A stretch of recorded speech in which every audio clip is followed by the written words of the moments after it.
మధ్య సరిహద్దు ఉద్రిక్తతలు తగ్గక ముందే ఇప్పుడు మరో కొత్త వివాదం తలెత్తబోతోంది.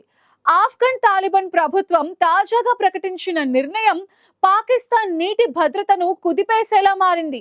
కునార్ నదిపై డ్యాంను నిర్మించాలని తాలిబాన్ ప్రభుత్వం నిర్ణయించింది.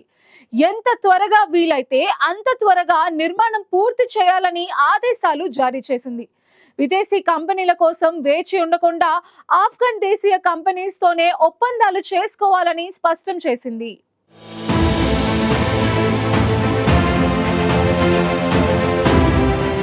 పాకిస్తాన్కు నీటి సరఫరా ప్రమాదంలో పడింది. ఇప్పటికే భారత్తో ఉద్రిక్తతల కారణంగా సింధు జలాల ఒప్పందం రద్దయింది.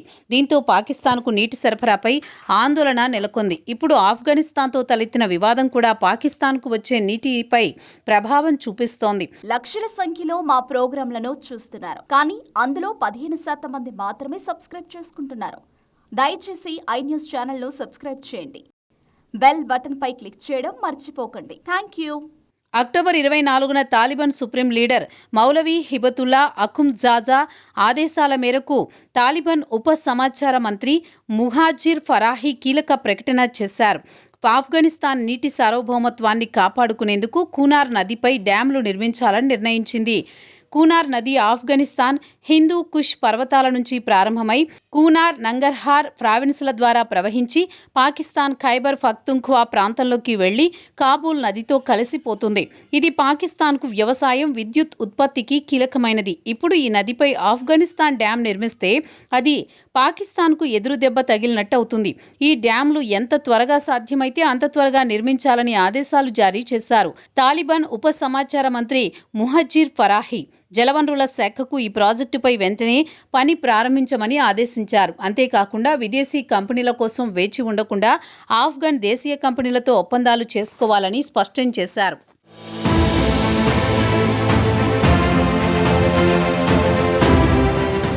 ఆఫ్ఘన్లు తమ నీటిని స్వయంగా నియంత్రించే హక్కు కలిగి ఉన్నారని తాలిబాన్ జలవనరుల మంత్రి ముల్లా అబ్దుల్ లతీఫ్ మన్సూర్ తెలిపారు.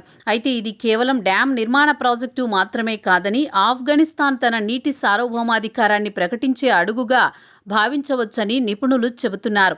కొద్ది రోజుల క్రితమే ఆఫ్ఘన్ పాక్ సైన్యాల మధ్య సరిహద్దు ప్రాంతంలో రక్తపాతం చోటు చేసుకుంది. అక్టోబర్ 9 నుంచి మొదలైన ఘర్షణల్లో రెండు వైపులా భారీ సంఖ్యలో ప్రజలు ప్రాణాలు కోల్పోయారు. డ్యూరండ్ లైన్ సరిహద్దులో ఆఫ్ఘన్ పాకిస్తాన్ ఫోర్సెస్ మధ్య తీవ్రమైన ఘర్షణలకు దారితీసింది. ఈ ఘర్షణలు తాలిబాన్ పాకిస్తాన్లోని తెహ్రీకే తాలిబాన్ పాకిస్తాన్ మిలిటెంట్స్ కు మద్దతు ఇస్తోందని పాకిస్తాన్ ఆరోపణలతో మొదలై కాబూల్, పాక్టికా ప్రాంతాల్లో పాకిస్తాన్ ఎయిర్ స్ట్రైక్లకు దారితీసింది. ఈ ఎయిర్ స్ట్రైక్లు టీటీపీ హై డౌట్లను లక్ష్యంగా చేసుకుని 17 మంది మరణాలకు కారణమయ్యాయి. ఇది ఆఫ్ఘనిస్తాన్లో ఆగ్రహాన్ని రేకెత్తించింది. సీజ్ ఫైర్ ఒప్పందం కుదిరినా ఇంకా ఉద్రిక్తతలు కొనసాగుతూనే ఉన్నాయి.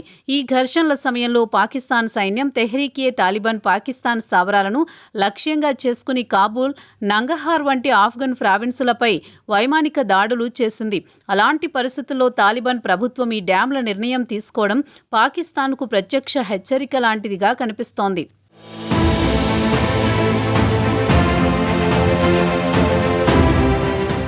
ఈ డ్యాం నిర్మాణం స్ట్రాటజిక్ వాటర్ కంట్రోల్ గా విశ్లేషకులు భావిస్తున్నారు. ఇది సరిహద్దు హింస తర్వాత ఆఫ్ఘనిస్తాన్ తన నీటి వనరులపై పూర్తి అధికారం చెప్పుకోవాలనే ప్రయత్నంగా మారింది.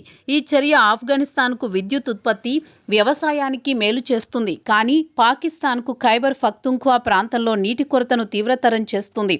ఇది ప్రాంతీయ భద్రతకు సవాలుగా మారుతోంది. కూనార్ నది 480 కిలోమీటర్ల పొడవు కలిగి ఉంది. ఇది పాకిస్తాన్లోని జలాలాబాద్ సమీపంలో కాబూల్ నదితో కలిసిపోతుంది. చివరికి ఇండస్ నది వ్యవస్థలో భాగమవుతుంది.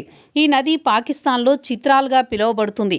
ఇది పాకిస్తాన్ ఉత్తర భాగంలో వ్యవసాయం, పవర్ జనరేషన్కు జీవనాడిగా మారింది. దాదాపు 17% వ్యవసాయం అవసరాలకు కావలసిన నీటిని ఈ నది సరఫరా చేస్తుంది. అయితే ఇప్పుడు డ్యాంలు నిర్మించడం వల్ల నీటి ప్రవాహం తగ్గడం పాకిస్తాన్కు తీవ్రమైన నష్టాన్ని కలిగిస్తుంది. ఆఫ్ఘన్ ప్రభుత్వం తీసుకున్న ఈ నిర్ణయం ఏప్రిల్ 22 పహల్గామ్ టెర్రర్ అటాక్ తర్వాత భారత్ తీసుకున్న చర్యల తరహాలోనే ఉన్నాయి. పహల్గామ్ ఘటన తర్వాత 65 సంవత్సరాల పాత ఇండస్ వాటర్స్ ట్రీటీని భారత్ సస్పెండ్ చేసింది. భారత్ ఈ ఒప్పందాన్ని రక్తం, నీరు కలిసి ప్రవహించలేవు అనే సూత్రం ప్రకారం సస్పెండ్ చేసింది. ఈ చర్య ఆఫ్ఘనిస్తాన్కు ప్రేరణగా మారింది. ఇది తన నదుల మీద పూర్తి అధికారం చెప్పుకోవాలనే ప్రయత్నంగా చూపబడుతోంది. భారత్, పాకిస్తాన్ సంబంధాల మాదిరిగా ఆఫ్ఘనిస్తాన్, పాకిస్తాన్ మధ్య ఫార్మల్ వాటర్ షేరింగ్ అగ్రిమెంట్ లేదు.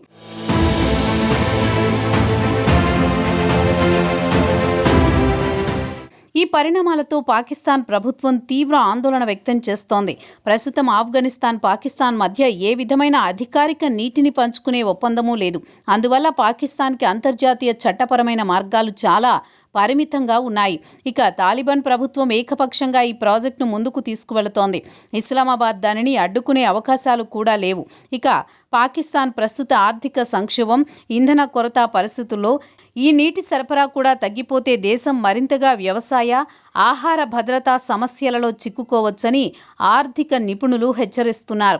పాకిస్తాన్ సుదీర్ఘకాలం తాలిబాన్ ప్రభుత్వానికి మద్దతు ఇచ్చింది. కానీ ఇప్పుడు అదే తాలిబాన్ పాక్ సైనిక చర్యలకు ప్రతిస్పందనగా జలవనరుల నియంత్రణ అనే కొత్త ఆయుధాన్ని వాడుతోంది. ఇది కేవలం 2 దేశాల మధ్య నీటి వివాదం మాత్రమే కాదు, భవిష్యత్తు దక్షిణాసియాలో నీటి ఆధిపత్యం కోసం జరిగే పెద్ద పోరాటానికి ఇది బీజం వేస్తోందని నిపుణులు హెచ్చరిస్తున్నారు.